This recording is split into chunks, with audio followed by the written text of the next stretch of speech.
Bonjour à tous et bienvenue à cette vidéo sur le transistor bipolaire. On va voir réponse en fréquence d'un étage collecteur commun. Exercice, étude d'un montage collecteur commun en régime dynamique. Soit le montage collecteur commun de la figure ci-contre, donc on a ce transistor BJT, résistance de base RB, une alimentation VG, on ciré avec une résistance RG, condensateur de liaison CG, et là une résistance de l'émetteur RE, et là c'est l'alimentation continue VCC de 20 volts. RE 2 kΩ, RB 284 kΩ, RG 3 kΩ, la capacité du condensateur 10 nanofarads. Donc les paramètres du modèle en comportement linéaire du transistor sont bêta égale 150, RBE qui est égal à H11 égale 755 ohms, CBE égale 432 picofarads, CBC égale 20 picofarads, VA égale infini. Le condensateur CG est un condensateur de liaison. Donc étude du régime dynamique aux fréquences moyennes. Première question, dessiner le schéma équivalent. Deuxième question, calculer le gain en tension AV0 qui est égal à VS sur VG. Troisième question, calculer les résistances, bien les impédances d'entrée ZE et l'impédance de sortie ZS. Alors, donc, dans un premier temps, on commence par le schéma dynamique. Donc là, on a VG, ensuite on a RG. On arrive là, le condensateur joue le rôle d'un interrupteur fermé.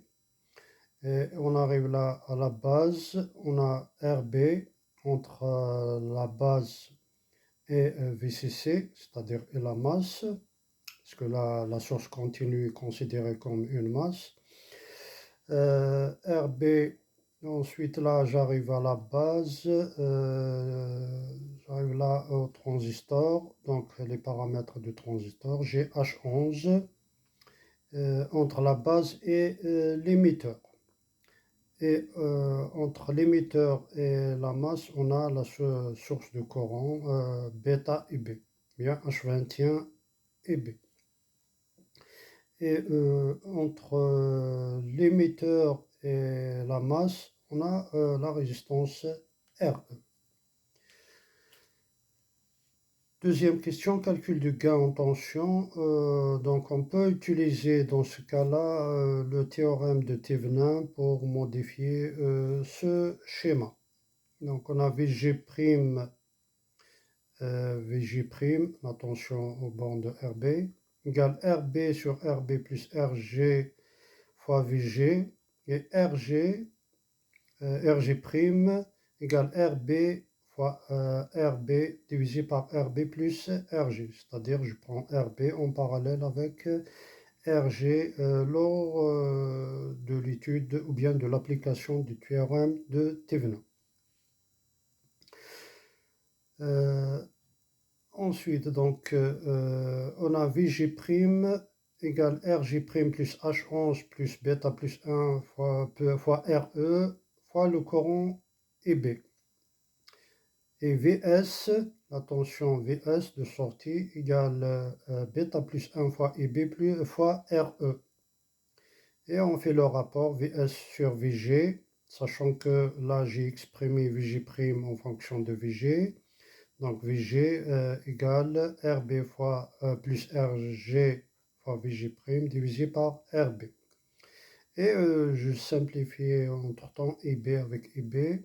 Il me reste bêta plus 1 fois RE divisé par RG parallèle à RB plus H11 plus bêta plus 1 fois RE fois RB divisé par RB plus RG.